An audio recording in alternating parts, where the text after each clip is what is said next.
Yung nakikita yung seawall na to mga kababayan ko, grabe, punong-puno yan. Kasi nga sa dami ng mga bangus na nabibingwit dito, kamakailan lamang, mga isang buwan lumipas, ganun. Ang dami, punong-puno tong ating pinapakita sa ngayon, halos hanggang dun, no? Yan, punong-puno yan. Grabe. Tapos bawat nagbibitaw or namimingwit or nangangawil dito, talagang hindi umuwing luhaan. Meron talagang nakukuhang mga bangus, banak, no? Iba-iba, may iba-iba, pero nung time na yon, puro bangus talaga yung nahuli dito. Ang lalaki pa ng mga bangus. Magandang araw muli mga kababayan at welcome back dito sa aking channel. Ako nga pala si Daddy D, and syempre shoutout sa ating mga kababayang bayaning OFW, Filipino immigrants all over the world, sa mga sulok ng mundo. At syempre sa ating mga Lodi, bossing na mahilig mangawil or mamingwit. Ayan, tayo po muli nagbabalik dito sa ating panibagong vlog, no? Sa aking channel, dito nga sa may Harbor Square, Manila Yacht Club, Manila Bay. Ating muling titingnan kung ano na yung kaganapan ngayon dito. So syempre nung mga nakaraang linggo or lumipas na buwan, ang dami natin tinasaksihan, no? Kung saan kagaya na lang ng mga dumagsa or naglabasang bangus, banak, at syempre may mga hindi nawawala dito palagi, lagi dito nabibingwit yung mga tilapyang arroyo or mga tagdon, yung mga katang, yan, no? Yung mga nabibingwit dito mga kababayan ko, or tilapyang dagat. So ngayon natin muling titingnan. So ito po yung ating mga loading mga ngawil or mamimingwit. Yan. Dito lang sila nag-stay. So siyempre atin doon puntahan yung may dulong bahagi nito. Ayan, kung saan doon tayo nakakita ng mga namimingwit, no? Yung ating mga bossing or loading mahilig mga wheel. Punta natin sila.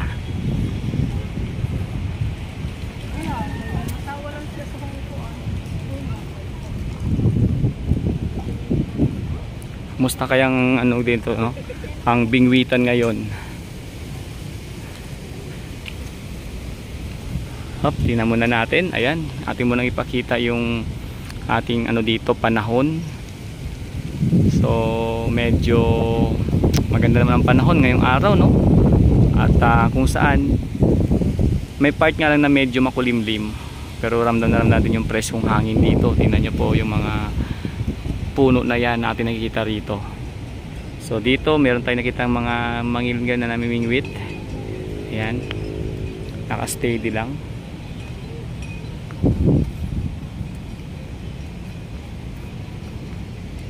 Meron na kayang huli si sir? May huli na kayo, sir? May huli na kayo? Wala pa. Kaumpisa lang nila, sir, siguro. Ayan. Ito yung tinapay pain yan para sa mga bangus, no? Ang ganyang hulihan. Tanong-tanong tayo rito. May huli ka na, sir? Wala pa. Kakasimula lang siguro ni sir, no? So, tingnan natin yung pain ni sir. Ayan, tinapay. Pag tinapay, ano yan? Bangus yung hinuhuli dyan ni sir. Bangus yung mga ganyang pain.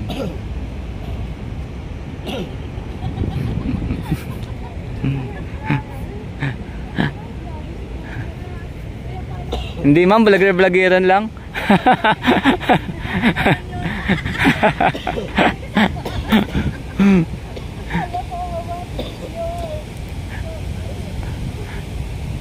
Mga nag-ano kayo mama? Nag-jogging? Naglakad-lakad. Doon tayo! Layo doon eh! Yun, no? Jogging with lakad. Ano bang pinunta natin dito? Ano pinunta natin dito? Nagtitigan ng tatlo? Sige ma'am, enjoy kayo ma'am, bye bye. Sila ma'am, no? Siyempre, pag gusto nyo ng kumbaga maging gumandang yung pangangatawan, lumakas ang resistensya, itong lugar na to ay perfect, no? Jogging, exercise, walking, no? Makalam kayo na sariwang simoy ng hangin dito mga kababayan. So ayan sila, bali nagpapalakas ng kanilang resistensya at nagpapasexy, yun, no? Sa ngayon wala pa sila sir huli. Abang-abangan natin to, mamaya balikan natin sila sir mga kababayan. Punta pa tayo sa may dulo. Ayan, dito pa may dulo. Ating mga loaded, ating kamustahin dito yung iba nating nangangawil. Grabe, mag-iisang buwan yata akong hindi nakabalik. Ngayon lang ako muling pumunta rito mga kababayan ko, no? Kasi naging abala ako sa aking trabaho, ayun. Aking pinagkakaanoan ngayon, kumbaga kukuha na namin ng pang-araw-araw, kaya ngayon lang ako nakapag-content dito or nakapag-update sa Harbor Square Manila Yacht Club Manila Bay. Ito na nga, bali ito po yung nakikita rito. Walang gaano namimingwit ngayon mga kababayan. Ayan, no? Walang gaano namimingwit. Bibihira siguro yung huli, pero mag-abang-abang tayo mga kababayan ko. Dito sa ating video ay mapakita natin, no? At syempre maganda na rin na-update ko kayo dito sa lugar na to, no? Sa may Harbor Square Manila Yacht Club Manila Bay. At isa nga sa napansin ko rito, siguro napansin nyo rin, yung nakikita nyo pong mga kalat kanina, mga dahon po yan ng punong kahoy. Hindi po yan matuturing na kalat, kasi nga nalalaglag po yan mula sa puno ng kahoy. So iba po yung parang basura or ganyan, nakikita nyo, no? Mga dahon-dahon. At yan po ay nalilinis din naman. Meron po ditong kumbaga lahat po ng mga nangangawil dito ay disiplinado din po mga kabayan ko, no? Yung mga kalat nila, hindi po yan sila basta-basta nagtatapon kahit saan. Lagi po nila yung kumbaga bit-bit, no? Ganun po yan dito. Tahimik. Samantalang nung kasagsagan ng habagat, grabe dito, kahit matindi yung matindi yung ulan. Yung nakikita yung seawall na to mga kababayan ko, grabe, punong-puno yan. Kasi nga sa dami ng mga bangus na nabibingwit dito, kamakailan lamang, mga isang buwan lumipas, ganun. Ang dami, punong-puno tong ating pinapakita sa ngayon, halos hanggang dun, no? Yan, punong-puno yan. Grabe. Tapos bawat nagbibitaw or namimingwit or nangangawil dito, talagang hindi umuwing luhaan. Meron talagang nakukuhang mga bangus, banak, no? Iba-iba, may iba-iba, pero nung time na yon, puro bangus talaga yung nahuli dito. Ang lalaki pa ng mga bangus. Grabe. Kung nakita nyo po yung una nating mga video dyan, mga nakaraang buwan, masabi ko na kumbaga yung bangus dito dumagsa eh. Pag mga habagat, normal yun. Iba dito talagang nag-aabang na. Kasi nga syempre lalo pag may mga binaha, nako. Pero wag naman sanang maulit yung ganun, na grabe yung baha, no? Hirap din po sa mga sa ating mga kabayan, kawawa din sila. Pero dito naman, dahil open po yung, nakita nyo po yung pinaka na yan, breakwater. Yan, diyan kasi yung pumapasok yung mga isda.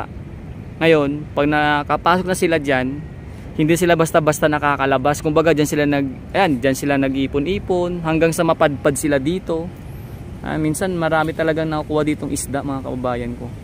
Kaya kung mapapansin nyo itong Harbor Square, marami talaga itong namimingwit. Marami yung nangangawil dito. Ayan sila busing, abangan natin to mamaya. Baka may makuha sila ditong malaking isda. Abang-abang natin sila mga kababayan ko. At sa muli siyempre sa aking mga subscribers, no, sa aking mga minamahal na pagkasubaybay ng ating mga update dito nga sa Harbor Square Manila Bay, no, yung mga mahilig din lalo sa pangangawil or pamimingwit, abangan nyo po yung ating mga iba pang video update dito, no. Sa ngayon ito lang muna, no, ating muna pinakita yung kaganapan dito at update. Abang-abang sila sir, baka may mahuli silang mga isdang malalaki dito. Salamat po ng maraming mga kabayan ko.